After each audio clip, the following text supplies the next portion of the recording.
The world that would one day become the Fallout universe did not collapse suddenly, but instead followed a long, deliberate path shaped by a subtle divergence from real-world history that occurred sometime after the Second World War, a divergence defined less by a single event and more by a cultural and technological stagnation that locked humanity into an aesthetic, ideological, and political framework rooted firmly in mid-20th century values, fears, and ambitions, even as the calendar marched forward into the 21st century.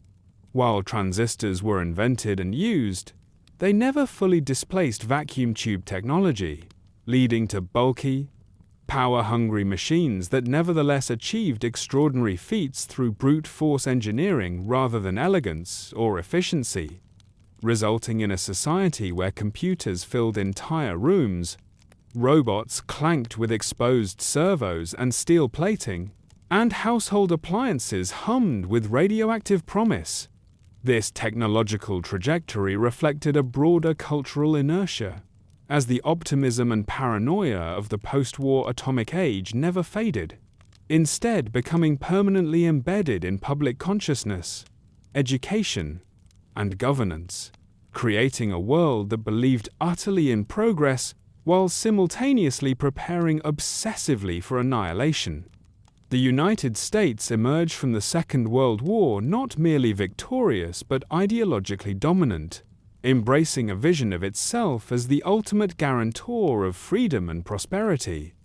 Yet this self-image increasingly masked a growing intolerance for dissent, a creeping authoritarianism, and a willingness to sacrifice civil liberties in the name of national security, trends that intensified as decades passed without the ideological thaw that occurred in real-world history. Anti-communist sentiment never waned, and rather than easing into détente, global politics hardened into a permanent state of suspicion, with espionage, propaganda, and military posturing becoming normalized elements of daily life, shaping everything from school curricula to entertainment programming. American culture glorified the nuclear family, consumerism, and patriotic duty, presenting a smiling facade of abundance and stability, while quietly normalizing surveillance, blacklists, and loyalty tests, all justified by the ever-present specter of foreign enemies waiting to strike. This mindset was reinforced by a political system that increasingly blurred the line between government and private industry, as corporations were not merely regulated entities but active partners in shaping national policy, military strategy, and public messaging, a relationship that would eventually prove catastrophic. Technological development focused overwhelmingly on military applications and energy exploitation, with nuclear power becoming the cornerstone of civilization, not only as a weapon but as a supposed solution to every societal need, from electricity generation to automobile propulsion, household appliances, and even food preservation, creating a civilization utterly dependent on atomic infrastructure while remaining willfully blind to its risks. Fusion technology promised limitless clean energy, yet its implementation was uneven and often reckless, prioritized for profit and military advantage rather than safety or sustainability, leading to widespread environmental degradation long before the bombs ever fell. Cities sprawled outward in car-dependent designs, highways carved through communities, and industrial pollution accumulated as regulatory agencies were weakened or co-opted, all while cheerful mascots and jingles reassured the public that science would solve everything tomorrow. Education emphasized conformity and technical specialization over critical thinking, producing generations of engineers, scientists, and administrators who were highly skilled yet culturally conditioned to accept authority and suppress ethical concerns if they conflicted with national interests. Internationally, the world became increasingly polarized, with old colonial powers struggling to maintain relevance, and emerging nations caught between superpowers that viewed them less as sovereign states and more as resources or strategic buffers.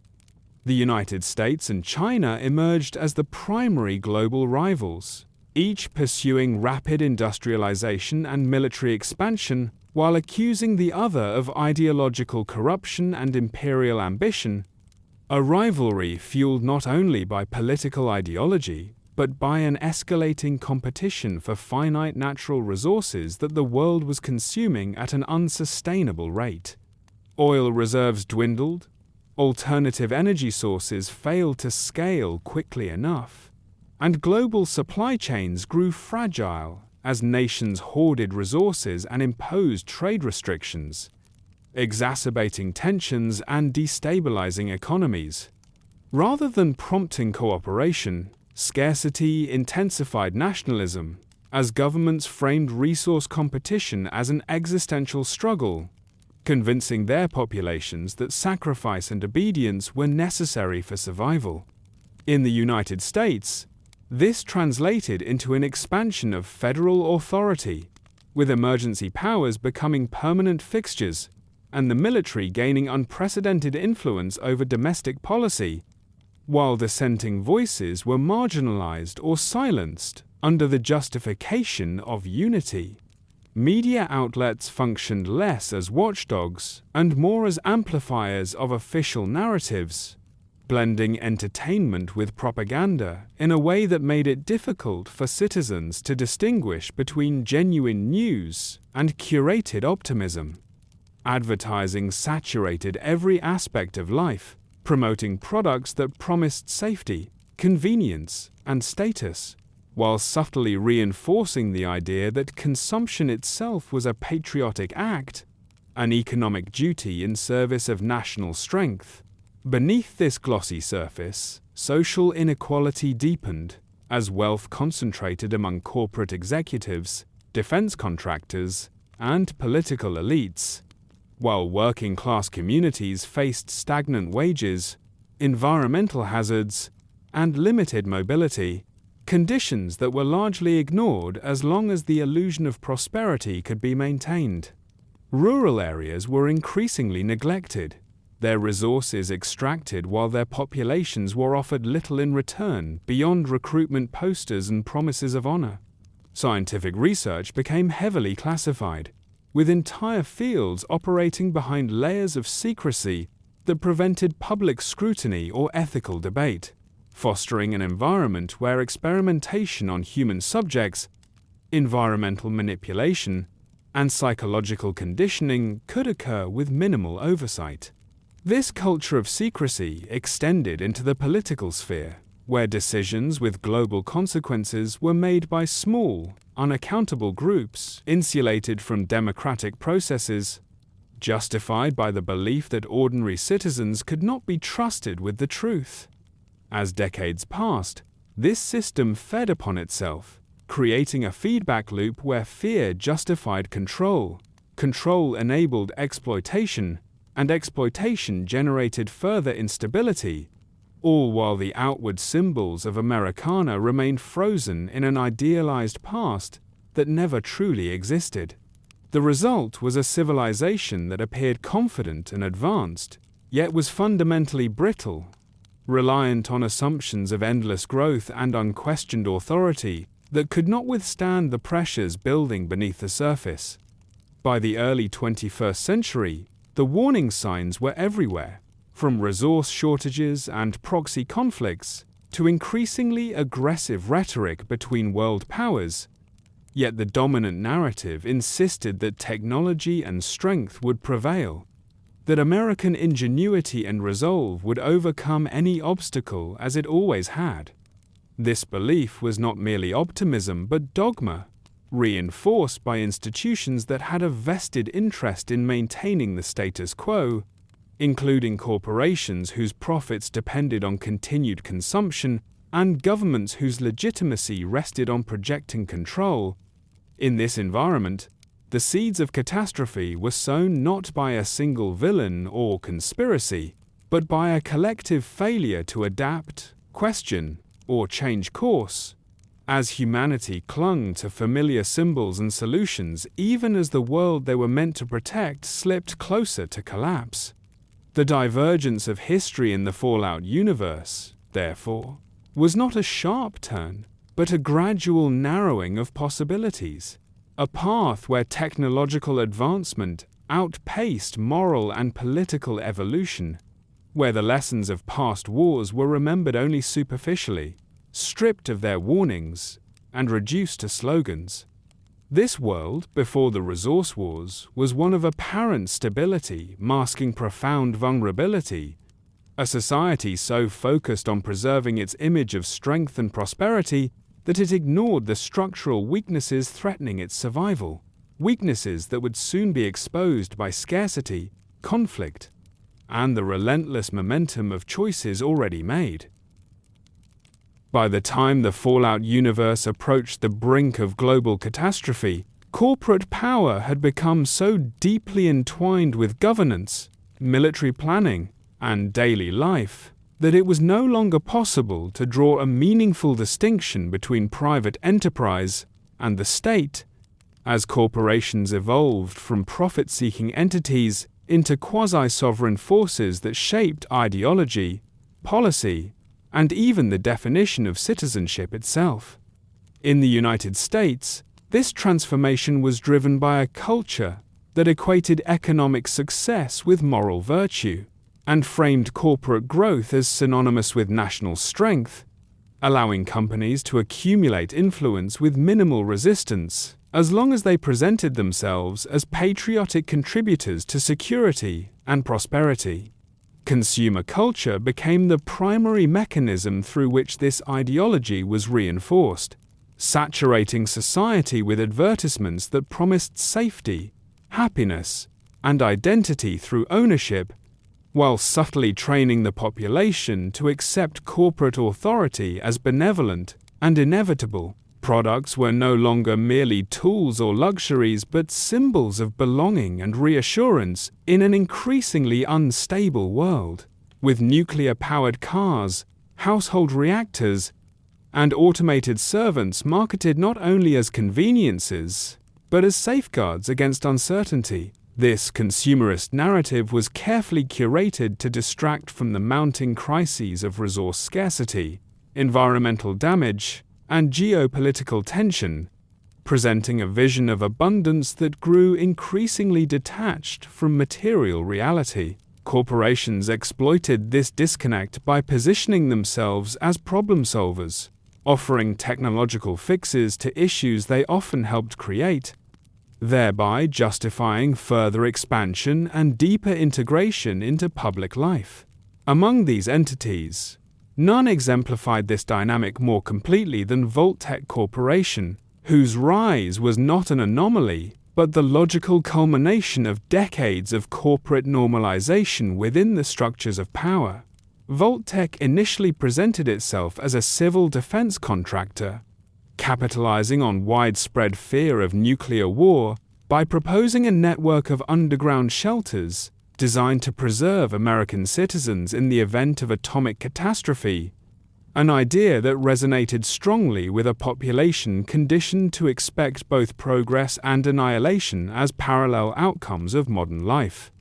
Publicly, Vault-Tec framed its mission as humanitarian and patriotic, emphasizing survival, continuity, and the protection of democratic values, while its marketing depicted smiling families descending into pristine vaults where community, technology, and order would endure no matter what happened above. This messaging was reinforced through partnerships with schools, local governments, and federal agencies, embedding Vault-Tec branding into educational materials, public service announcements, and even children's entertainment, ensuring that the concept of the Vault was not merely understood but emotionally normalized from an early age. Behind this carefully constructed image, however, Vault-Tec was engaged in a far more ambitious and morally compromised project, one that aligned closely with the priorities of a federal government increasingly focused on control, experimentation, and long-term dominance rather than genuine public welfare. The vaults were never intended to save the population at large, as capacity was deliberately limited and selection processes were opaque, favoring individuals deemed useful, compliant, or strategically valuable, while excluding vast portions of society without explanation. This exclusivity was not a failure of planning but a feature, reflecting a worldview in which survival was to be managed, curated, and studied rather than guaranteed. Vault-Tec's true value to the government lay not in shelter construction alone, but in its willingness to transform those shelters into controlled environments for large-scale social experimentation, using unsuspecting citizens as test subjects to explore how human populations might respond to extreme isolation, authoritarian governance, psychological manipulation, and technological intervention over extended periods. These experiments were justified internally as necessary research for rebuilding civilization or sustaining humanity beyond Earth, but they also served more immediate interests by generating data that could be used to refine systems of control and obedience. The existence of these plans required an extraordinary level of secrecy and complicity, which Vault-Tec achieved through a combination of legal immunity, classified contracts, and the deliberate fragmentation of information, ensuring that even many of its own employees were unaware of the full scope of the project. This secrecy was enabled by a political environment that increasingly deferred to corporate expertise, treating executives and scientists as uniquely qualified to make decisions beyond the understanding of ordinary citizens, thereby removing meaningful oversight. Consumer culture played a crucial role in maintaining this arrangement, as the same advertising techniques used to sell appliances and automobiles were deployed to sell fear management and survival itself, turning existential dread into a marketable commodity. Vault-Tec's promotional materials rarely mentioned the horrors of nuclear war directly, instead focusing on comfort, routine, and normalcy, implying that life in a vault would not merely be survivable, but preferable to the chaos above, an implication that subtly reframed the apocalypse as an inconvenience, rather than a moral or political failure. This reframing allowed the public to engage with the idea of total annihilation without confronting its causes, deflecting accountability away from the systems and decisions that made such a future plausible. Other corporations followed similar paths, embedding themselves into military logistics, scientific research, and infrastructure development, each carving out monopolistic niches that made the government increasingly dependent on private contractors to function.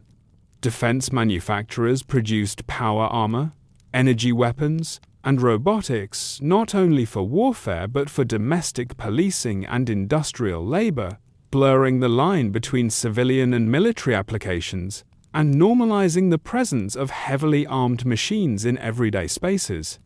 Robotics companies marketed automated workers as solutions to labor shortages and efficiency concerns, while quietly contributing to unemployment and social stratification, issues that were then addressed through further technological interventions rather than systemic reform. Food and pharmaceutical corporations introduced synthetic products designed to maximize shelf life and caloric efficiency, often at the expense of nutritional value, reinforcing a culture that prioritized convenience and scalability over health and sustainability. Media conglomerates consolidated control over information, entertainment, and advertising, creating feedback loops where corporate interests shaped public discourse, which in turn justified further corporate expansion. Within this ecosystem, dissent was not necessarily crushed outright, but rendered marginal and ineffective, drowned out by a constant stream of curated messaging that framed corporate dominance as both inevitable and desirable. The average citizen was encouraged to see themselves primarily as a consumer, their agency expressed through purchasing choices rather than political action, a shift that weakened democratic engagement while strengthening market logic as the primary measure of value.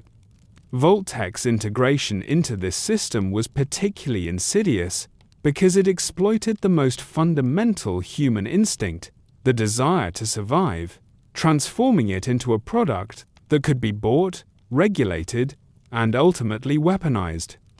The promise of a vault slot became a symbol of status and security, something to be earned or granted rather than a universal right, reinforcing social hierarchies even in the face of extinction. This dynamic fostered competition and mistrust among communities, as rumors and partial information about vault selection criteria circulated, undermining solidarity and making collective resistance to the underlying system less likely.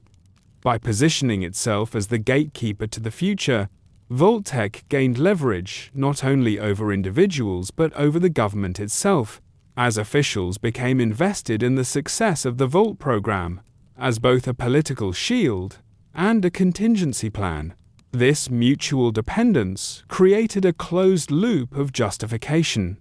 Where secrecy was defended as necessary for security, experimentation was framed as preparation, and ethical concerns were dismissed as luxuries that could not be afforded in a dangerous world. The rise of Vault-Tec thus cannot be understood in isolation but must be seen as the culmination of a broader cultural shift that elevated corporate solutions above civic responsibility and treated human lives as variables in strategic calculations. By the eve of the resource wars, this system was firmly entrenched, with corporations operating as extensions of state power and the state functioning as the ultimate enabler of corporate ambition, a fusion that left little room for accountability or reform. The cheerful slogans, polished mascots, and reassuring advertisements that defined pre-war America masked a reality in which survival had been privatized, ethics subordinated to strategy, and the future reduced to a series of controlled experiments, all sanctioned by a society that had been conditioned to equate comfort with safety and authority with competence. In this world, Vault-Tec did not betray public trust so much as fulfill the unspoken expectations placed upon it by a culture that had long accepted that progress required sacrifice, even if the cost was never openly acknowledged. As the global situation continued to deteriorate and the path toward open conflict became increasingly inevitable, the infrastructure of corporate control and consumer complacency ensured that when the end finally came, it would arrive not as a moment of collective reckoning, but as the logical conclusion of choices made quietly, incrementally, and with a smile. As the 20th century gave way to the 21st in the Fallout universe, the foundational illusion sustaining global stability began to fracture under the weight of a growing and inescapable truth, namely that the world's appetite for energy had exceeded the planet's ability to supply it, and that the systems built on assumptions of endless abundance were no longer viable. Fossil fuels, which had powered industrial civilization for generations, entered a period of rapid depletion, with oil reserves declining faster than anticipated and remaining sources becoming increasingly difficult, expensive, and politically volatile to extract. This looming shortage was not a sudden revelation, but a long-acknowledged problem repeatedly postponed by technological optimism and short-term policy decisions, as governments and corporations chose to prioritize economic growth and military readiness over sustainable transition. Alternative energy solutions existed in theory, particularly nuclear fusion, but their implementation was uneven and constrained by infrastructure limitations, safety concerns, and the immense costs of scaling such systems globally. As a result, Fusion power became concentrated in wealthier nations and strategic sectors, leaving much of the world still dependent on dwindling fossil fuel supplies. This imbalance intensified global inequality as energy-rich states gained leverage over those without access, transforming energy from a commodity into a strategic weapon. International relations increasingly revolved around securing fuel sources, protecting supply lines, and denying rivals access to critical resources, reshaping diplomacy into a zero-sum competition where cooperation was viewed as weakness. The Middle East, long central to global oil production, became the focal point of escalating conflict as reserves dwindled and extraction infrastructure suffered from decades of exploitation and instability, prompting desperate measures by energy-dependent nations to maintain access. Rather than investing collectively in conservation or equitable distribution, powerful states pursued unilateral solutions, deploying military forces to secure resources and installing compliant regimes where possible,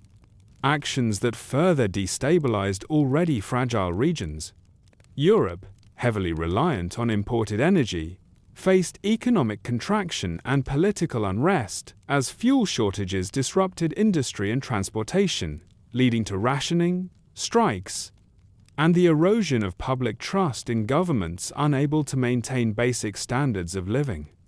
In response, European nations turned inward, prioritizing national survival over international cooperation, a shift that weakened alliances and accelerated the fragmentation of global order.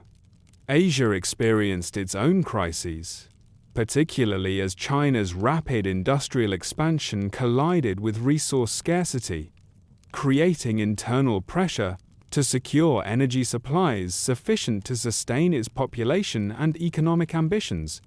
This pressure manifested in aggressive foreign policy decisions, driven by the belief that failure to act decisively would result in national collapse, a fear mirrored by other major powers facing similar constraints. The United States, though comparatively insulated due to domestic energy production and early fusion development, was not immune to these pressures, as its economy and military remained heavily dependent on stable global supply chains and overseas resources. American policymakers increasingly framed energy security as a matter of national defense, justifying expanded military budgets, foreign interventions, and domestic surveillance under the premise that external threats to resource access were existential threats to the nation itself. Public discourse shifted accordingly, with political leaders and media outlets emphasizing sacrifice, vigilance, and unity, while downplaying the systemic causes of scarcity and the long-term consequences of militarized solutions. This rhetoric found a receptive audience in a population already conditioned by decades of Cold War paranoia and corporate messaging to accept conflict as an inevitable feature of modern life. As competition intensified, international institutions designed to manage disputes and promote cooperation lost credibility, their authority undermined by powerful states unwilling to accept constraints on their actions. Treaties were abandoned or ignored, trade agreements collapsed under protectionist policies, and diplomatic channels became increasingly performative, masking preparations for conflict rather than preventing it. Proxy wars erupted across resource-rich regions, fueled by arms, shipments, and covert support from rival powers seeking to weaken each other without triggering direct confrontation. These conflicts displaced millions, disrupted global markets, and further strained humanitarian systems. Yet they were often portrayed domestically as distant struggles with little relevance to everyday life, allowing the public in wealthier nations to remain largely disengaged from the human cost. Technological development during this period reflected the priorities of a world bracing for conflict rather than cooperation, with research funding channeled into military applications, energy-efficient weapon systems, and automation designed to reduce reliance on human labor. Civilian infrastructure suffered as a result, as public transportation, housing, and environmental protection programs were neglected in favor of defense contracts and strategic reserves. Environmental degradation accelerated, with pollution from intensified extraction and manufacturing compounding the effects of climate instability, creating feedback loops that further reduced agricultural yields and increased reliance on energy-intensive food production methods. Rather than addressing these challenges holistically, governments treated each crisis as an isolated emergency, deploying temporary fixes that often exacerbated underlying problems. In the United States, rationing programs were introduced intermittently to manage shortages, accompanied by propaganda campaigns that framed reduced consumption as patriotic duty, reinforcing the idea that personal sacrifice was preferable to systemic change. Corporate actors adapted quickly, leveraging scarcity to justify price increases, consolidate control over remaining resources, and secure favorable contracts with the government, deepening the fusion of economic and political power. Energy corporations, defense manufacturers, and infrastructure firms formed powerful lobbying blocs that shaped policy outcomes, ensuring that solutions aligned with their interests even when those solutions increased global instability. The public, inundated with conflicting information and reassurances of imminent technological breakthroughs, struggled to grasp the scale and permanence of the crisis, oscillating between complacency and anxiety without meaningful avenues for influence. As years passed, the language of inevitability became pervasive, with leaders describing conflict as unavoidable and resource wars as a natural consequence of human progress, narratives that absolved decision-makers of responsibility and discouraged alternative visions of the future. China and the United States emerged as the primary poles of this increasingly fractured world, their rivalry fueled by mutual suspicion and competing claims to legitimacy, each viewing the other's energy strategies as aggressive encroachments rather than defensive measures. Military exercises, border incidents, and economic sanctions became more frequent, eroding trust and increasing the risk of miscalculation. Intelligence agencies on all sides reported worst-case scenarios, reinforcing hawkish positions and narrowing the range of acceptable policy options. By this stage, the road to global conflict was no longer defined by ideology alone but by material necessity, as leaders confronted the reality that maintaining existing standards of living and power structures required resources that no longer existed in sufficient quantities to support all claimants. The inability or unwillingness to envision a world organized around limits rather than growth ensured that competition would intensify rather than abate, locking humanity into a trajectory where violence became the primary mechanism for resolving scarcity. In this context, the coming resource wars were not a sudden deviation from peace, but the culmination of decades of deferred reckoning, a grim resolution to a problem long acknowledged yet never meaningfully addressed, as the world chose confrontation over adaptation and set the stage for the collapse that would soon follow. The period known as the Resource Wars marked the point at which the long deterioration of international stability crossed an irreversible threshold, transforming decades of economic competition, political tension,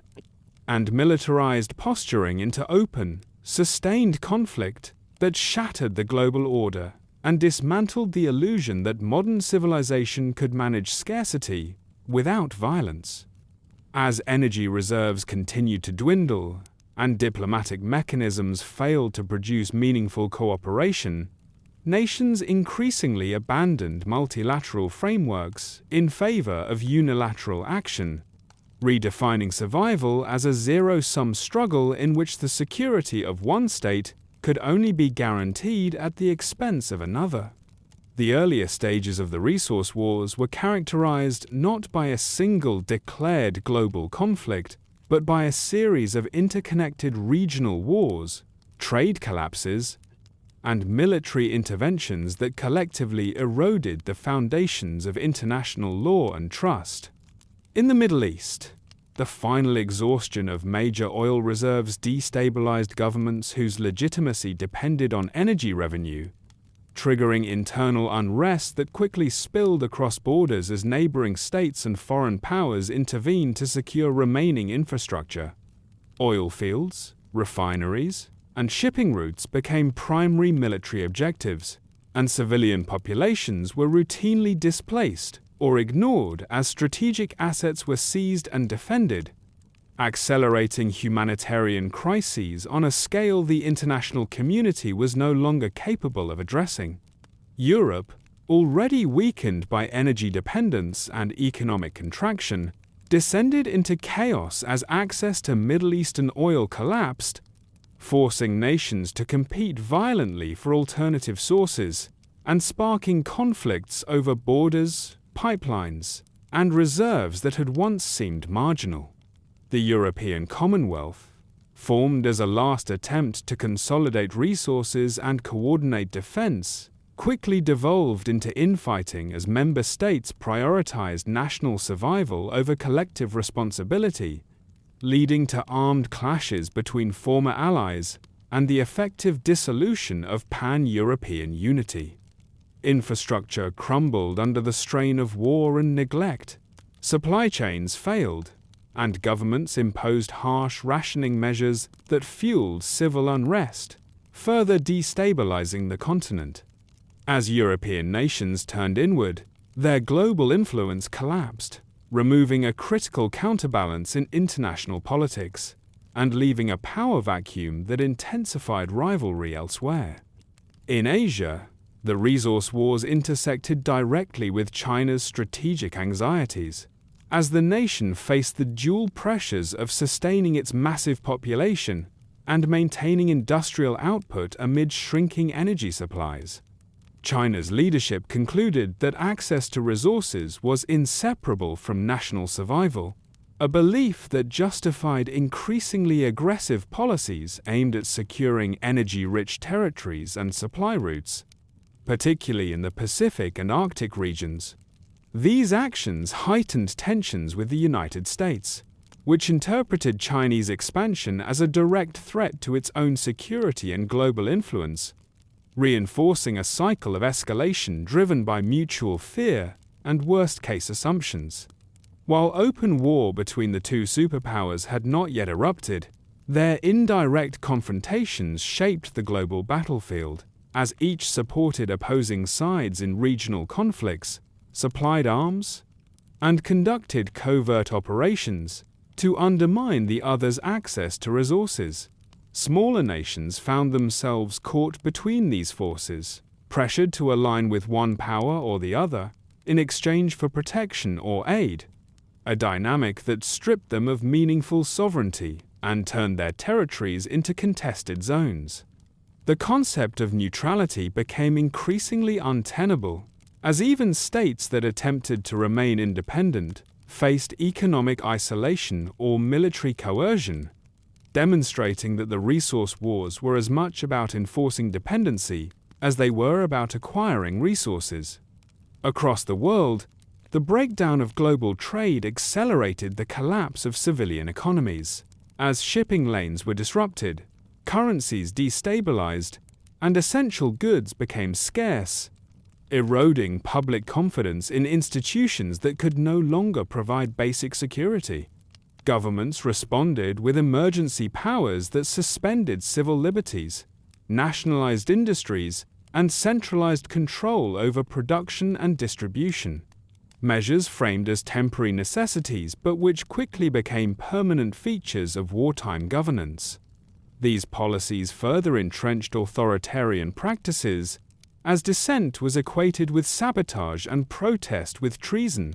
creating environments where repression was normalized and accountability vanished. Scientific and industrial capacity was increasingly redirected toward war efforts,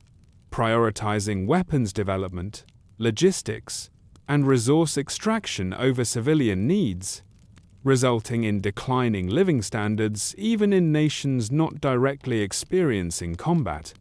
Environmental damage mounted as desperate extraction methods were employed to access remaining reserves, poisoning land and water while rendering entire regions uninhabitable, consequences that were largely ignored amid the urgency of conflict. International organizations that once mediated disputes and coordinated aid became irrelevant, either defunded, ignored, or co-opted by powerful states, symbolizing the death of the post-war global system and the triumph of raw power over collective governance. Information warfare intensified alongside physical conflict, as governments tightly controlled media narratives to maintain morale and suppress panic, presenting the resource wars as necessary struggles for survival rather than failures of long-term planning and cooperation. In the United States, the conflicts abroad were framed as distant yet vital battles to protect freedom and prosperity at home,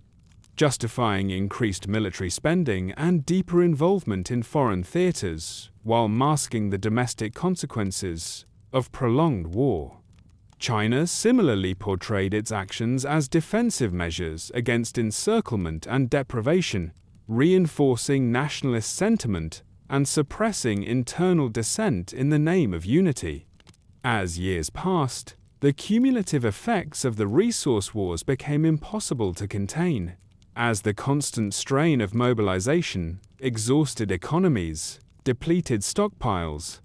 and normalized violence as a tool of policy. Border skirmishes escalated into full-scale invasions, ceasefires collapsed under mutual suspicion, and the distinction between wartime and peacetime vanished entirely,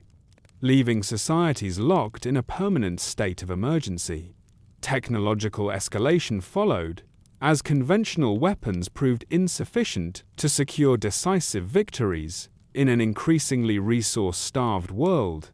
prompting renewed interest in advanced systems capable of overwhelming adversaries quickly and decisively. The psychological toll on civilian populations was immense, as generations grew up amid rationing, propaganda, and the constant threat of attack, shaping worldviews defined by fear, resignation, and hostility toward perceived enemies. By this stage, the resource wars had achieved what no single conflict could have accomplished alone: the complete collapse of global order, as international norms dissolved, alliances shattered, and the idea of a shared human future was replaced by competing visions of survival enforced through violence. The world that emerged from this period was not yet annihilated, but it was irrevocably broken, its systems hollowed out, and its leaders trapped by the logic of escalation they had embraced. With diplomacy reduced to theater and compromise viewed as weakness, the remaining great powers moved ever closer to direct confrontation, carrying with them the weight of a world already ravaged by scarcity and war. The resource wars did not end with a treaty or a clear victor, but instead flowed seamlessly into the final phase of pre-war history, leaving behind a planet exhausted, divided, and primed for the catastrophic decision that would soon bring the long decline of civilization to its violent conclusion. The final conventional phase of human conflict before nuclear annihilation was defined by the Sino-American War, a prolonged and escalating struggle rooted in resource desperation and strategic mistrust that reached its most visible and symbolically significant theater in the frozen territory of Alaska. As global oil reserves collapsed and international trade disintegrated under the strain of the resource wars, China faced an existential crisis driven by the need to sustain its vast population and industrial base without access to sufficient energy resources, leading its leadership to conclude that territorial expansion and direct control over remaining reserves were unavoidable. Alaska, rich in untapped oil and strategically positioned near the Pacific, became a critical objective, and in 2066, Chinese forces launched a full-scale invasion, marking the transition from proxy conflicts and indirect confrontation to open warfare between the world's last two superpowers. The invasion shocked the United States public, not only because it represented a direct attack on American soil, but because it shattered the assumption that the oceans provided an impenetrable buffer against foreign aggression, prompting an immediate and overwhelming military response. The conflict in Alaska quickly devolved into a brutal stalemate, as harsh environmental conditions, extended supply lines, and entrenched defenses limited the effectiveness of conventional tactics, turning the region into a grinding war of attrition that consumed enormous resources on both sides. In response to the challenges posed by the Alaskan terrain and Chinese stealth technology, the United States accelerated the development and deployment of powered infantry armor, a breakthrough that would fundamentally alter the nature of ground warfare. The introduction of T-51 power armor allowed American soldiers to operate effectively in extreme cold while carrying heavy weapons and protection, shifting the balance of the conflict by enabling smaller units to achieve decisive results against numerically superior forces. These advancements were celebrated domestically as proof of American ingenuity and technological superiority, reinforcing propaganda narratives that framed the war as both just and winnable, despite its mounting costs. Chinese forces, for their part, relied heavily on stealth technology, including advanced camouflage systems, to offset American advantages, resulting in a battlefield characterized by sudden ambushes, close-quarters engagements, and a pervasive sense of uncertainty that took a heavy psychological toll on combatants. As the war dragged on, civilian life in the United States became increasingly militarized, with rationing, conscription, and expanded surveillance normalized as necessary sacrifices, while dissent was suppressed under the justification of national unity. By 2076, after a decade of sustained conflict, American forces successfully pushed Chinese troops out of Alaska, a victory that was hailed as a turning point and a vindication of massive military investment. Yet this success masked deeper strategic failures. Rather than de-escalating tensions, the recapture of Alaska intensified American confidence and hardened Chinese resolve, as both nations interpreted the outcome not as a warning but as evidence that total victory remained achievable through further escalation. Following the Alaskan campaign, the United States launched a counteroffensive on the Chinese mainland, deploying troops and conducting operations that brought the war directly to China's territory for the first time, dramatically increasing the stakes and the risk of catastrophic retaliation. These actions further destabilized an already fragile global situation, as remaining nations watched the superpowers abandon any pretense of restraint, recognizing that the conflict had entered a phase where survival outweighed all other considerations. Behind the scenes, military planners on both sides increasingly viewed nuclear weapons not as last resorts, but as tools that could resolve an otherwise unwinnable war, especially as conventional resources and manpower became strained. Civil defense measures intensified worldwide, with governments preparing populations for the possibility of atomic exchange, even as official rhetoric continued to promise eventual victory and peace. The final years before the Great War were marked by a paradoxical mixture of technological triumph and strategic desperation, as unprecedented advances in weapons and armor coexisted with a growing awareness that the systems sustaining civilization were nearing collapse. The Anchorage Campaign thus stands not only as the last major conventional victory of the pre-war world, but as a symbol of humanity's inability to recognize limits, as the same ingenuity that allowed soldiers to survive the frozen battlefield was ultimately redirected toward weapons capable of ending civilization itself. As the world moved closer to total war, the United States government increasingly accepted the possibility that nuclear conflict was not merely hypothetical but inevitable, leading to the creation of extensive continuity of government measures designed to preserve authority, command structures, and select populations in the aftermath of civilization's collapse. Publicly, these preparations were framed as responsible safeguards, reassuring citizens that leadership would endure and order could be restored even in the worst-case scenario. Yet, in practice, they revealed a profound abandonment of democratic principles and a willingness to sacrifice the many for the perceived survival of the few. Central to these efforts was the consolidation of political, military, and corporate elites into a shadowy network that would later be known as the Enclave, a group composed of high-ranking officials, defense contractors, and influential industrialists who believed themselves uniquely qualified to rebuild the nation after the apocalypse. This organization operated largely beyond public oversight, relocating key personnel to secure installations such as offshore oil platforms and remote facilities, where they could continue to function independently of the population they claimed to represent.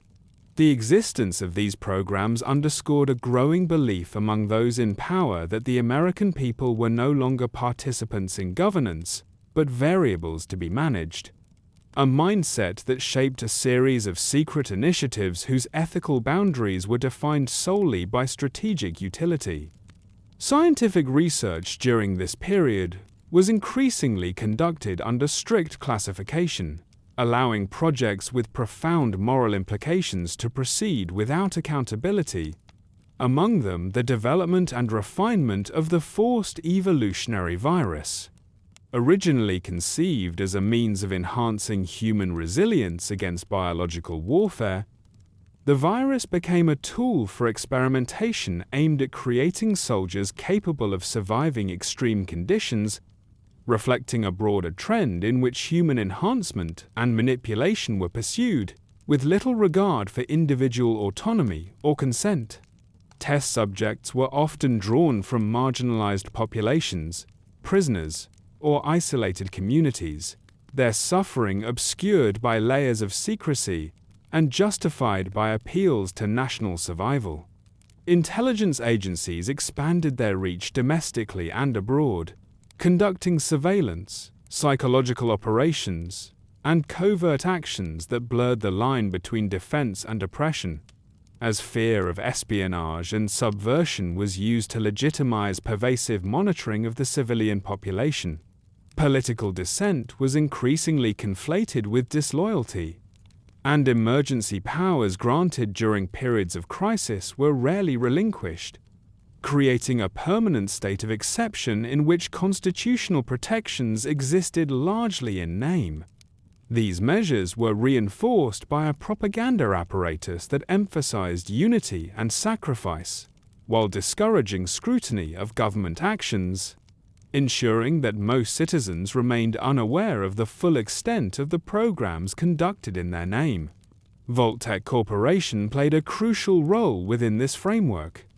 serving as both contractor and collaborator in continuity planning, as its Vault network was integrated into broader strategies for preserving knowledge, personnel, and experimental data rather than safeguarding the population at large. The vaults were designed not merely as shelters, but as controlled environments where long-term studies of human behavior under stress, isolation, and authoritarian governance could be conducted. providing the Enclave and its allies with insights they believed would be essential for post-war dominance. This willingness to instrumentalize human lives extended to military planning, where civilian casualties were increasingly accepted as unavoidable or irrelevant, particularly in foreign theaters where ethical considerations were subordinated to strategic objectives. The line between wartime necessity and atrocity grew indistinct, as actions that would once have been condemned were reframed as pragmatic responses to an unforgiving reality. Environmental manipulation, unethical weapons testing, and the suppression of information about health risks associated with radiation and industrial pollution further demonstrated the extent to which long-term consequences were discounted in favor of immediate advantage. Even within the armed forces, loyalty was tested through secret programs and compartmentalization,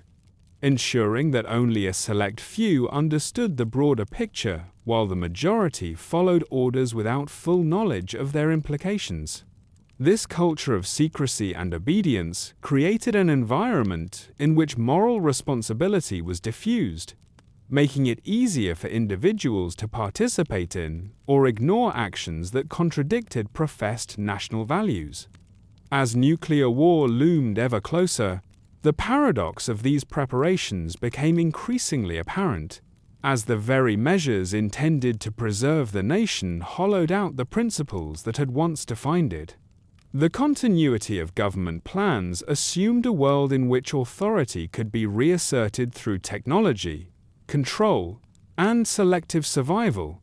yet they offered little consideration for the social trust and legitimacy required to govern a traumatized population. By prioritizing the survival of institutions and elites over the well-being of society as a whole, the pre-war United States laid the groundwork for the fragmented and authoritarian remnants that would emerge after the bombs fell. These secret programs and atrocities were not aberrations, but the culmination of a long trajectory in which fear justified excess and power insulated itself from accountability. When the Great War finally arrived, it would expose the futility of these preparations, as no amount of secrecy or planning could fully contain the consequences of global annihilation, leaving behind a legacy of betrayal and experimentation that would shape the post-war world as profoundly as the nuclear fire itself. The 23rd of October, 2077, marked the culmination of decades of political tension, resource scarcity, and technological escalation, a day on which humanity's inability to reconcile competing ambitions and anxieties finally erupted into nuclear catastrophe, transforming the familiar world into a landscape of fire, ruin, and irreversible loss. The lead-up to the Great War had been a period of intense military and diplomatic maneuvering, in which the United States and China, the remaining superpowers following the resource wars, had positioned themselves for maximal advantage, while smaller nations struggled to navigate a collapsing international system, often choosing the wrong side or becoming collateral damage in proxy conflicts. In the weeks and months before the war, both nations engaged in widespread mobilization, deploying advanced weaponry, armored units, and experimental technologies in preparation for a confrontation that was increasingly seen as inevitable. Public warnings and civil defense programs intensified, with propaganda emphasizing that survival required both obedience and faith in national institutions. Yet the true scale and immediacy of the danger were systematically downplayed, leaving most citizens ill-prepared for the reality to come. On that fateful morning, diplomatic channels failed entirely, intelligence assessments misjudged timing and intent, and automated defense systems executed pre-programmed retaliatory measures, resulting in a chain reaction that rapidly escalated beyond human control. Cities across the United States, China, and Allied territories were targeted strategically, focusing on military installations, industrial centers, energy production sites, and major population hubs, a pattern designed to maximize disruption, cripple command structures, and ensure long-term incapacity of opposing forces. The attacks were executed with chilling efficiency, using intercontinental ballistic missiles, nuclear submarines, and advanced delivery systems, many of which were automated or remotely guided, reducing the time available for countermeasures and contributing to the near-total surprise experienced by civilian populations. Evacuation and civil defense plans, including the controversial Vault program, were insufficient to protect the majority, and the immediate death toll numbered in the hundreds of millions, with cities incinerated within minutes and radiation spreading quickly across continents. The environmental impact was catastrophic, as the detonation of thousands of nuclear warheads produced firestorms, atmospheric contamination, and widespread radioactive fallout, destabilizing ecosystems and agricultural systems that had already been stressed by decades of industrial exploitation. The psychological shock to survivors was profound, as families, communities, and institutions were obliterated almost instantaneously, leaving those who survived the initial blasts to confront not only physical devastation, but a world without functioning governance, communication, or law. Within hours, the infrastructure that had supported modern civilization, power grids, water treatment facilities, transportation networks, and healthcare systems collapsed entirely, ensuring that secondary effects such as disease, starvation, and social disorder would magnify the initial destruction. Military forces, though still operational in some regions, were largely incapacitated by the loss of command and control, the destruction of logistical networks, and the sheer scale of the attacks, making coordinated responses nearly impossible. Vault-Tec facilities and other government continuity projects provided relative safety to small, select groups, but these shelters were neither numerous enough nor distributed equitably, meaning that survival was a matter of circumstance, selection, and access, rather than preparedness or merit.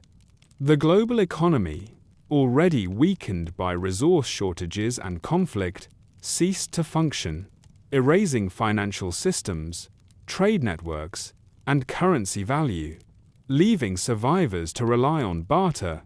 scavenging, and local subsistence in a world devoid of the structures that had previously governed daily life. Internationally, the war was effectively total, as no significant portion of the planet escaped unscathed. Even remote regions experienced fallout, displacement of wildlife, and climate perturbations that would have long-term consequences. Within weeks, what had once been urban centers of power became irradiated wastelands, and once thriving nations were reduced to fragmented territories held by small militias, isolated communities, or the remnants of surviving governments attempting to reassert authority in impossible circumstances. The Great War also accelerated the release of experimental technologies and materials that had previously been contained under secrecy, including chemical and biological agents, as military installations were destroyed and research facilities ruptured, exposing survivors to hazards they were unequipped to manage. Social cohesion disintegrated almost instantly, as panic, grief, and desperation replaced trust and community, and the framework of laws, norms, and institutions that had previously constrained human behavior vanished. In the immediate aftermath, the planet was transformed into a landscape where survival was uncertain, radiation levels varied unpredictably, and the environment itself became a silent adversary alongside other human survivors. The Great War was not the result of a single error or failure, but the inevitable endpoint of decades of strategic miscalculations, escalating rivalries, and an international system incapable of accommodating both human ambition and finite resources. Its legacy was total: cities erased, populations decimated, governments obliterated, and a technological civilization reduced to scattered remnants, setting the stage for a post-apocalyptic world in which humanity's resilience, ingenuity, and moral compass would be tested as never before.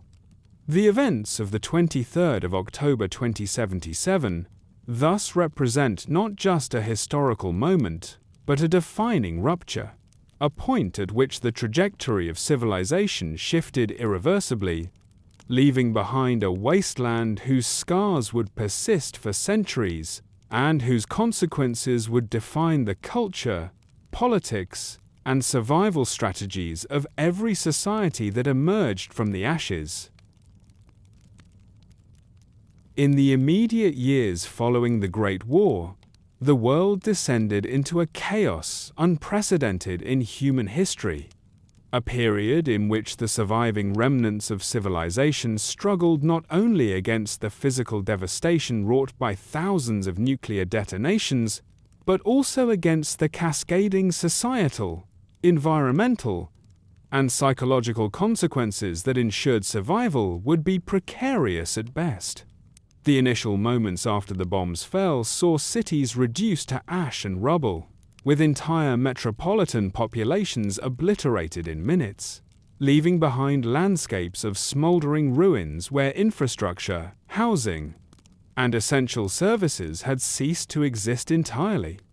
Radiation spread across continents unevenly but relentlessly, contaminating soil, water, and air, producing zones where even brief exposure could cause severe illness or death, while other areas remained relatively habitable yet were often plagued by long-term genetic and ecological effects that disrupted both human and animal populations. Those who survived the initial blasts were often scattered, isolated, and ill-equipped, lacking access to food, clean water, shelter, and medical care,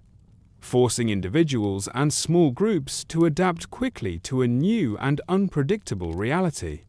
Societal order collapsed almost immediately, as the mechanisms that had previously enforced law, commerce, and governance vanished alongside the institutions that had maintained them.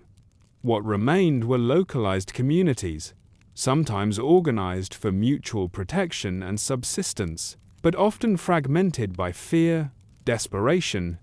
and the instinct to prioritize immediate survival over broader cooperation. The psychological impact on survivors was immense, as trauma, grief, and despair became universal, with many unable to comprehend the scale of loss or the sudden absence of familiar structures and norms. Disease became rampant, not only due to radiation sickness, but also because medical facilities, pharmaceuticals, and sanitation infrastructure were destroyed or inaccessible, creating secondary waves of mortality that further thinned the population. Starvation became a constant threat, as conventional agriculture had been obliterated, supply chains were non-existent, and seeds, livestock, and knowledge of large-scale food production were scattered or destroyed. Survivors relied on scavenging, foraging, hunting, and primitive farming techniques to sustain themselves, often with only partial success. Environmental hazards compounded human suffering as radioactive contamination, chemical leaks, and destabilized ecosystems disrupted both land and water resources, making once fertile regions barren and forcing populations to migrate continually in search of habitable zones. Small pockets of human life formed around remaining infrastructure, such as water treatment plants, military bunkers, or surviving industrial complexes, and these communities often became the nuclei of future post-war settlements, though they were fragile and frequently contested by desperate outsiders or roving bands of raiders. In many regions, wildlife mutated under the influence of radiation and environmental stress, producing both threats and resources for human survivors, while the collapse of predation and ecological balance created imbalances that affected hunting, agriculture, and settlement patterns. During these years, social norms evolved rapidly under the pressures of survival. Hierarchy often emerged organically within groups, based on strength, skill, or access to resources, replacing formalized governance with pragmatic, immediate authority, while traditional laws and moral codes were supplanted by rules dictated by circumstance and necessity. Communication between communities was limited, as telecommunication infrastructure had been destroyed, and survivors relied on physical travel, rudimentary signaling systems, or intermittent radio transmissions, making coordinated responses to threats or collaboration between settlements exceedingly difficult. Scarcity, fear, and the lack of oversight allowed opportunistic violence, banditry, and raiding to flourish, and the first generations of post-war raiders, gangs,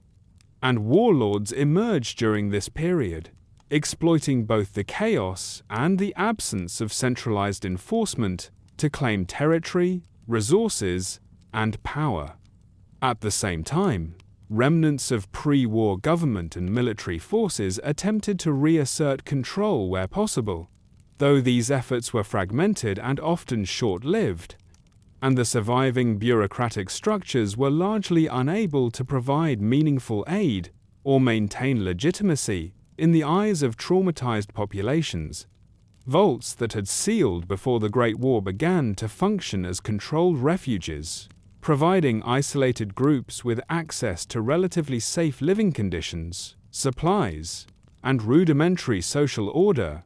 though the design and experimentation protocols embedded within many vaults would produce long-term social and psychological consequences for their inhabitants. Over time, as radiation levels stabilized in certain areas and survivors adapted to the new environmental realities, small communities began to experiment with permanent settlements, rudimentary agriculture, and limited trade, laying the foundations for the emergence of the first recognizable post-war civilizations. These efforts were slow, fragile, and frequently disrupted by external threats, environmental unpredictability, and the lingering dangers of radiation, but they demonstrated human resilience and the instinctual drive to rebuild even in the face of overwhelming loss. The first years after the bombs were therefore defined by a complex interplay of immediate survival, environmental hazard, social fragmentation, and emergent adaptation, as the survivors of the Great War navigated a world in which previous knowledge, technology, and infrastructure were largely inaccessible, and where the struggle to endure required both ingenuity and moral compromise. This period set the stage for the long reconstruction of human society in the wasteland, establishing patterns of settlement, resource management, social organization, and conflict that would influence every faction, ideology, and community that emerged in the decades to follow, and ensuring that the scars of the Great War would be both literal and cultural for generations. As the initial years of the post-apocalyptic era unfolded, the surviving population of the United States faced a grim reality. The majority of cities, infrastructure, and agricultural systems had been destroyed, and radiation, environmental collapse, and societal fragmentation rendered large-scale coordination impossible. Amid this chaos, the vaults, those underground facilities constructed by Vault-Tec Corporation under the auspices of civil defense and secret experimentation, began to fulfill their intended purpose, though in ways often unforeseen by the general public. When the first vaults opened, their residents emerged into a world drastically altered from the one they had been conditioned to expect, discovering that landscapes were scorched, cities reduced to rubble, and communities that had survived above ground were either isolated or fiercely hostile. The vaults themselves had become incubators of social, psychological, and sometimes genetic experiments, and those who emerged carried with them not only the knowledge and tools to survive, but also the results of highly controlled social engineering, exposure to the forced evolutionary virus in some cases, and psychological conditioning designed to test conformity, obedience, and adaptation under stress. Vault dwellers encountered immediate challenges: acquiring uncontaminated water, cultivating food, and navigating terrain littered with debris, radiation hotspots, and mutated flora and fauna, all while encountering other survivors whose customs, rules, and social structures often clashed violently with the newcomers' expectations. The re-emergence of humanity from the vaults represented both a literal and symbolic renewal, as these populations often carried pre-war knowledge of technology, agriculture, medicine, and governance that allowed them to stabilize small regions more rapidly than surface dwellers who had survived in isolation. Yet, the social experiments within the vaults produced unforeseen consequences. Some communities exhibited extreme authoritarianism, rigid hierarchies, or obsessive adherence to rules. Others were psychologically fractured, exhibiting paranoia, aggression, or communal dysfunction. And in some cases, biological experiments had unintended side effects, producing mutants or altered individuals whose presence reshaped local dynamics. As vault residents spread across the irradiated landscape, they encountered remnants of pre-war military, surviving civilians, and small bands of raiders, requiring negotiation, conflict, and the establishment of power dynamics to secure territory and resources. These early interactions set the template for the political, ideological, and social divisions that would characterize post-war society as differing approaches to survival, authoritarian control, cooperative community, isolationism, or exploitation competed for dominance in the emerging wasteland. The opening of the vaults also reintroduced technology that had largely been lost or inaccessible since the Great War, including pre-war firearms, medical supplies, power systems, and limited automation, providing an advantage to vault populations over those who had survived entirely above ground, but also making them targets for raiders, opportunistic factions, and rival communities. Trade networks slowly began to develop, often informally, as vault dwellers exchanged tools, knowledge, and resources with other survivors, fostering the first glimmers of post-war economic and social systems. Yet these networks remained fragile and heavily dependent on local security and the continued availability of clean resources. Over time, some vault communities chose to settle permanently near fertile land, water sources, or strategic locations, while others maintained mobility, responding to environmental hazards, raider activity, or interpersonal conflict within the group. The re-emergence of humanity from the vaults was thus a complex process, combining survival instincts, pre-war knowledge, the legacy of experimentation, and the adaptive strategies required to navigate an irradiated and fragmented landscape. These populations laid the groundwork for the first organized post-war societies, forming the nuclei of settlements, emerging factions, and ideological movements that would later evolve into major forces within the wasteland, such as the Brotherhood of Steel, early raider collectives, and fledgling communities prioritizing law, trade, or self-sufficiency. In addition, Vault dwellers' experiences highlighted the enduring consequences of pre-war decisions, as the design of the vaults, the nature of the experiments conducted within them, and the selective preservation of knowledge and resources had long-term effects on human development, community organization, and ethical considerations in a world where survival was paramount. By emerging from these subterranean shelters, humanity began the slow, perilous process of reclaiming a fragmented world. But the scars of experimentation, environmental devastation, and social collapse ensured that the post-war human experience would be defined by struggle, adaptation, and the enduring tension between survival, morality, and the exercise of power in the wasteland. As the first survivors emerged from the vaults and scattered across the irradiated landscapes of the United States, new social structures began to take shape, giving rise to factions and communities that reflected both the pre-war conditioning of vault dwellers and the adaptive strategies developed by those who had survived above ground. The earliest factions were often defined by their approach to the challenges of survival, resource management, and security, with some prioritizing cooperation and knowledge preservation, while others embraced authoritarianism,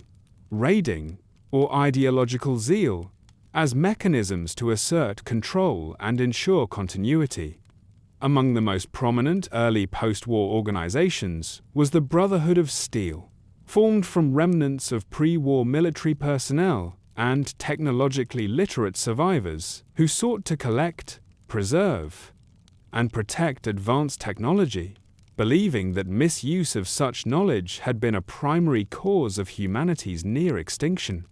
The Brotherhood's ideology combined a quasi-religious reverence for machinery with a strict hierarchical structure and a mission-driven militarism,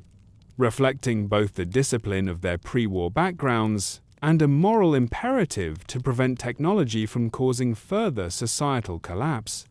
Other communities prioritized self-sufficiency and governance through consensus or meritocratic principles, attempting to rebuild towns, cultivate land, and establish trade networks, though these settlements were often fragile, vulnerable to raids, environmental hazards, and internal conflict. Raider cultures emerged simultaneously, often composed of survivors who had adapted to post-war life through violence, opportunism, and territorial aggression, exploiting both unprotected populations and resource scarcity to assert dominance, a development that reinforced the necessity of organized defense for all emerging communities. Ideological divisions became pronounced early, as different groups interpreted the causes of the Great War and the post-war struggle in ways that informed their social codes, governance structures, and interactions with outsiders. Some viewed the apocalypse as divine punishment or karmic retribution, others as a failure of political and corporate elites, and still others as an inevitable consequence of human nature, with each perspective shaping the group's policies toward technology, outsiders, and internal authority. Trade, barter, and limited cooperation began to emerge between settlements, when mutual benefit outweighed the risk of exploitation, laying the foundation for proto-economic systems. Yet these networks were often punctuated by conflict, competition, and opportunistic raiding, reflecting the tenuous balance between cooperation and survival in a resource-scarce environment. Religious and cult-like movements also began to appear, interpreting the apocalypse as a transformative event that required strict adherence to dogma, ritualized behavior, or obedience to charismatic leaders, often exploiting fear, superstition, and the need for stability to consolidate power. Within this chaotic landscape, survivors who possessed pre-war knowledge, technical expertise, or vault training gained disproportionate influence, shaping the political, technological, and social frameworks of emerging communities, while those lacking such knowledge were often marginalized or forced into subordinate roles. Early post-war ideologies were therefore inseparable from the material realities of the wasteland, as beliefs about authority, technology, morality, and survival were continually tested and adapted in response to environmental hazards, scarcity, and intergroup competition. These formative years set the precedent for the enduring dynamics of the wasteland, a constant tension between preservation and exploitation, the pursuit of knowledge versus the consolidation of power, and the moral compromises necessary to ensure survival in a world where old structures had been obliterated. Factional identities crystallized during this period, establishing rivalries, alliances, and territorial claims that would persist and evolve in the decades to follow, shaping the political geography and cultural norms of every region where humans attempted to reclaim civilization. The interaction of emerging groups with the remnants of the pre-war world, vault technology, military caches, and scattered cities, further reinforced their ideologies, as access to these resources conferred both material advantage and a sense of legitimacy rooted in the authority of pre-war institutions or technical expertise. In sum, the birth of new factions and post-war ideologies was both a natural response to the challenges of survival and a reflection of the enduring influence of pre-war conditioning, creating a diverse, often contradictory tapestry of communities whose beliefs, strategies, and ambitions would dominate the early centuries of human resurgence in the wasteland, and whose legacies would define the moral, political, and social contours of the post-apocalyptic United States.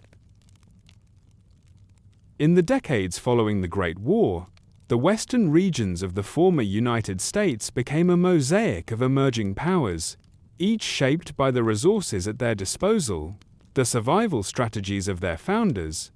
and the unique challenges of a post-apocalyptic environment where law, infrastructure, and centralized authority had collapsed entirely. One of the earliest examples of organized governance in the West was Shady Sands, a settlement founded by pre-war survivors who prioritized order, agriculture, and cooperative defense, establishing principles of civic engagement, trade, and structured leadership that would eventually evolve into the new California Republic. The NCR, as it would come to be known, pursued expansion through diplomacy, integration of nearby communities, and, when necessary, military intervention, aiming to restore stability and rebuild institutions reminiscent of pre-war democratic governance. In parallel, more authoritarian forces arose, such as the Master's Army, a faction that combined ideological zeal with the use of technology and genetic manipulation to consolidate control over territory and convert or eliminate opposing groups. The Master's vision was driven by a belief in forced evolution as a means of improving humanity, reflecting both pre-war scientific ambition and the moral flexibility that had become normalized in the wasteland. Yet his methods generated resistance from neighboring communities and ideological opponents. Raider groups, mercenary bands, and opportunistic warlords also carved out regions of influence, exploiting resource scarcity, the weakness of fledgling settlements, and the instability of trade routes to establish control through intimidation, coercion, and violence, further fragmenting the western wasteland. Control of water, arable land, and pre-war technology became the primary determinants of regional power, as communities with access to these assets could secure population growth, military strength, and economic stability, while those without remained vulnerable to domination or extinction. The interplay between cooperative and coercive powers shaped the political landscape, with alliances and rivalries forming fluidly as factions navigated survival, expansion, and ideological differences.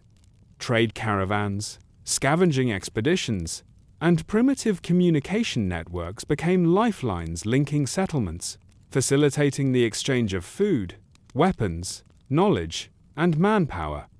Yet these same networks were constantly threatened by raiders, mutated wildlife, and environmental hazards.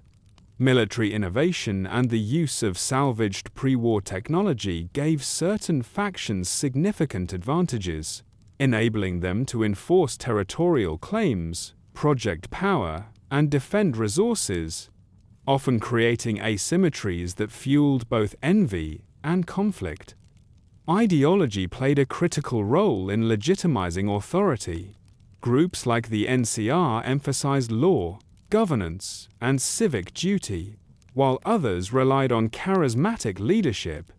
religious or pseudo-scientific doctrine, or sheer force of arms to consolidate power and command loyalty. The struggle for control in the West also involved negotiation and assimilation of smaller communities, as regional powers absorbed or neutralized independent settlements,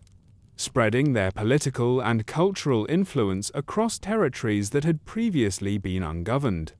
Environmental factors, including radiation zones, mutated flora and fauna, and harsh climate conditions, shaped settlement patterns, military campaigns, and economic practices, forcing regional powers to adapt strategies to survive and expand in a landscape defined by scarcity and danger. This period also saw the emergence of proto-industrial capacities, as factions repaired pre-war machinery, constructed defensive fortifications, and repurposed pre-war energy sources to support growing populations and military forces, laying the foundation for the slow reconstruction of infrastructure on a regional scale. By the end of this formative era, the Western United States was no longer a collection of isolated survivors, but a competitive arena in which nascent states, ideologically driven armies, and predatory factions vied for dominance, each establishing a sphere of influence that would endure for decades. The rise of regional powers in the West thus illustrates the convergence of environmental adaptation, technological opportunism, social organization, and ideological vision, showing how human resilience and ambition shaped the post-war landscape and set the stage for the complex political and military conflicts that would define the Western wasteland in the centuries to follow. While the Western United States was coalescing into regional powers, the Eastern regions faced a markedly different post-war trajectory, shaped by the proximity of pre-war federal institutions, dense urban centers, and the unique geographical and political conditions that defined the area surrounding the former capital. The capital wasteland, centered on Washington, D.C., became the focal point for both the remnants of pre-war authority and the chaotic struggle for control among emerging factions, where the ruins of iconic government buildings, military installations, and monuments served as both symbols and strategic assets in the power struggles that ensued. In the immediate aftermath of the Great War, the Enclave, a secretive faction composed of surviving pre-war federal officials and industrial elites, sought to reassert authority by leveraging its claim to continuity of government and access to pre-war military and technological resources, projecting power through both coercion and propaganda while attempting to consolidate control over a devastated populace. Simultaneously, the Brotherhood of Steel extended its influence eastward, establishing a presence aimed at securing, preserving, and monopolizing pre-war technology, motivated by a belief that unregulated access to advanced machinery had contributed directly to the downfall of civilization, and that such technology must be hoarded until humanity could wield it responsibly. This expansion brought the Brotherhood into both cooperation and conflict with other factions, as strategic control over irradiated zones, caches of weapons, and surviving infrastructure became critical determinants of survival and influence. Local settlements emerged independently, often improvising governance structures and defense strategies suited to immediate survival, with some communities maintaining rudimentary trade networks, while others relied on militias or alliances with technologically dominant groups to secure resources. Raiders, opportunistic warlords, and mutated creatures capitalized on the chaos, establishing strongholds in areas where pre-war defenses were destroyed, and their activities forced emerging communities to militarize rapidly, creating a cycle of conflict and territorial consolidation that shaped the political geography of the capital wasteland. Project Purity, an ambitious pre-war infrastructure project aimed at providing clean water to the region, became a key strategic goal for multiple factions, highlighting the enduring importance of critical resources in determining the balance of power and motivating both cooperative efforts and violent confrontations. Environmental conditions in the East, including widespread radiation, contaminated water sources, and ecological disruption, further complicated survival, influencing settlement patterns, agriculture, and the movement of both human and mutated populations.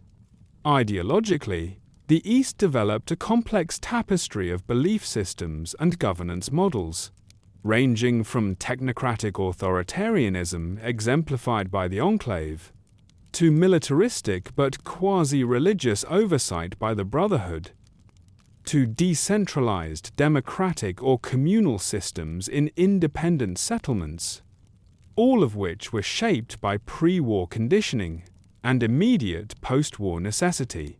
Communication and travel between these communities remained limited, forcing local adaptation, improvisation, and the development of self-sufficient economies, while periodic confrontations over resources and territory reinforced the need for both defensive organization and strategic alliances. By the mid to late post-war period, the capital wasteland had become a crucible in which the interplay of technology, ideology, and geography defined survival and influence, with each faction seeking to assert legitimacy, protect its population, and expand its sphere of control. The eastern United States, while devastated, thus exhibited a distinctive pattern of factional development, characterized by the coexistence of remnants of pre-war authority, ideologically driven collectives, and emergent settlements negotiating survival in an environment shaped by radiation, infrastructure collapse, and resource scarcity. These dynamics created a persistent tension between the desire to reclaim pre-war civilization and the practical imperatives of survival in a fundamentally altered world, setting the stage for decades of competition, collaboration, and moral negotiation that would define the capital wasteland and its surrounding regions. By the mid-2200, the Mojave Wasteland had emerged as a contested region, reflecting the broader dynamics of post-war power struggles, ideological conflict, and the struggle to rebuild society in a world still scarred by nuclear devastation, radiation, and fragmented infrastructure. At the center of this arena was New Vegas, a city built upon the ruins of pre-war Las Vegas, which had been transformed by technological ingenuity, strategic planning, and opportunistic leadership into a hub of commerce, entertainment, and political influence. New Vegas, under the stewardship of Mr. House, a pre-war industrialist and technological savant who survived the Great War through advanced robotics and automated systems, exemplified the fusion of pre-war knowledge with post-apocalyptic adaptation showcasing how a single vision, combined with access to technology, could reshape a region even amidst widespread devastation. Mr. House's control was maintained through an army of Securitrons, advanced robotic enforcers capable of maintaining order, projecting power, and deterring rivals, illustrating the continued importance of technology as both a means of governance and a tool of coercion in the post-war world. Beyond New Vegas, the Mojave wasteland was marked by competing factions, each seeking to expand influence, control resources, and enforce ideological visions of civilization, often bringing them into conflict with Mr. House, the New California Republic, or Caesar's Legion, a militaristic, expansionist society modeled on Roman imperial traditions. Caesar's Legion, under the leadership of Caesar himself, emphasized conquest, strict hierarchical control, and the assimilation of conquered populations through slavery and indoctrination, representing an alternative social model in which authority was absolute, morality was subordinated to survival and power, and expansion was justified as a civilizing mission. The New California Republic, seeking to extend its model of law, governance, and democratic integration into the Mojave, clashed with both the Legion and House's technological dominion, creating a three-way struggle that exemplified the broader post-war contest between differing visions of order, progress, and civilization. Raiders, independent warlords, and opportunistic communities added further complexity to the region, exploiting the chaos of the wasteland to establish control over trade routes, resource caches, and strategic locations, often forcing major powers to negotiate, ally, or engage in direct conflict to secure their objectives. The Mojave's environment, characterized by arid deserts, irradiated zones, and treacherous terrain, shaped every aspect of settlement, movement, and military strategy, as access to water, fertile land, and pre-war infrastructure determined both survival and political leverage. The struggle for control in the Mojave was therefore not purely ideological or military, but also deeply practical, reflecting the realities of sustaining life and maintaining power in a harsh, resource-scarce environment. This era also highlighted the enduring influence of pre-war technology and knowledge, as factions with access to functional robotics, weaponry, and infrastructure held significant advantages over more traditional or less technologically equipped competitors. Social structures within the Mojave varied dramatically, from the rigid hierarchy and brutality of Caesar's Legion to the corporatized, technocratic model of Mr. House, to the fledgling democratic settlements aligned with the New California Republic, illustrating the diversity of post-war governance approaches and the ongoing negotiation between authority, morality, and survival. Trade networks, scavenging expeditions, and strategic alliances developed alongside military campaigns, creating a dynamic interplay between economics, logistics, and power projection.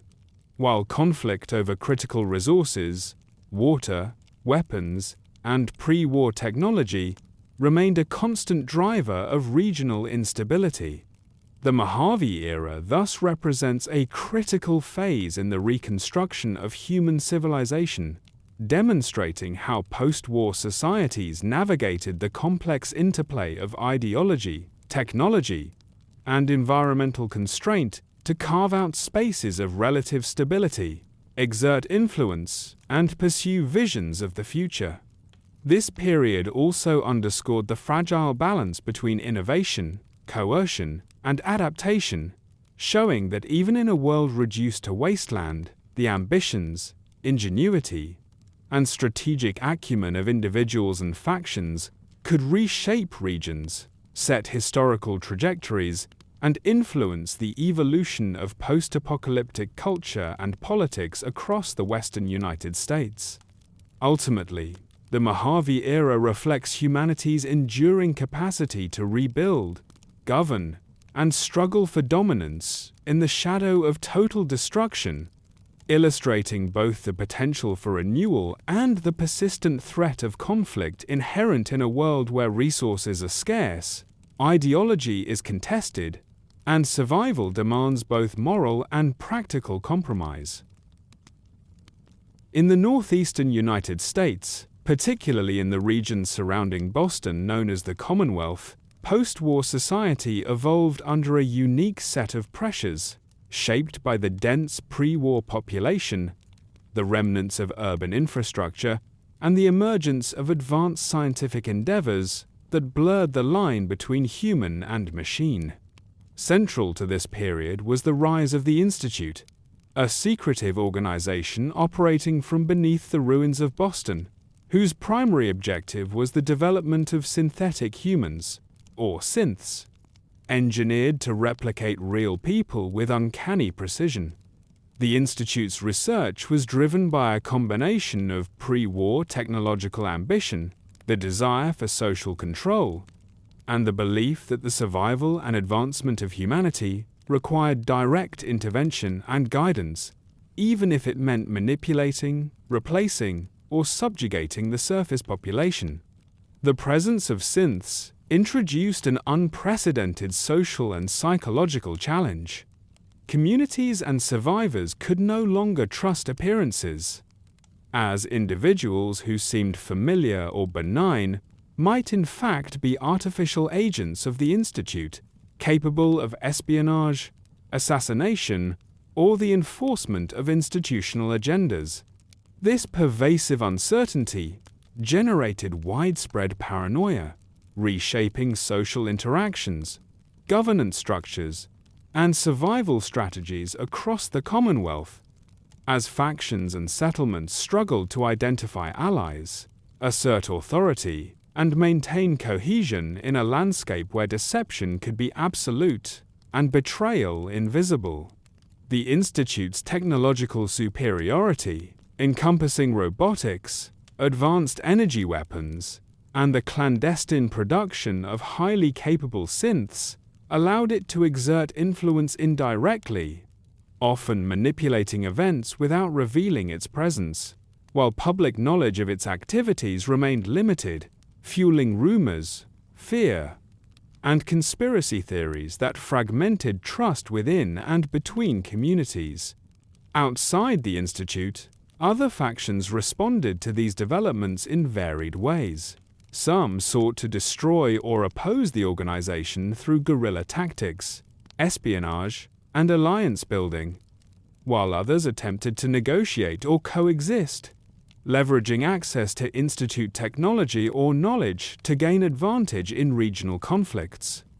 Raider gangs, mutated creatures, and opportunistic warlords continued to exploit the post-war environment, adding layers of complexity and danger to survival.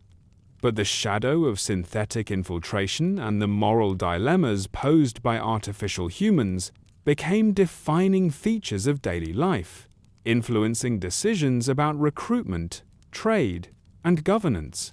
The existence of synths also raised profound ethical questions, challenging concepts of personhood, rights, and moral responsibility, and forcing communities to reconcile the need for survival with the treatment of beings indistinguishable from humans in appearance, behavior, and intelligence.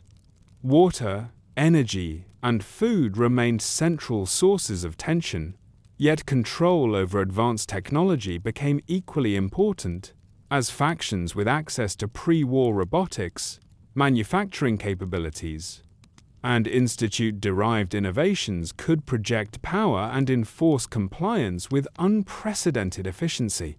Surveillance, secrecy, and the manipulation of information became widespread tools for both state-like factions and local communities, reinforcing a culture in which trust was scarce and paranoia was rational, with individuals and leaders constantly evaluating potential threats both from humans and synthetic infiltrators. This era of the Commonwealth exemplifies the intersection of technological sophistication, social fragility, and environmental pressure, illustrating how innovation intended to preserve or improve humanity could paradoxically exacerbate fear, conflict, and instability.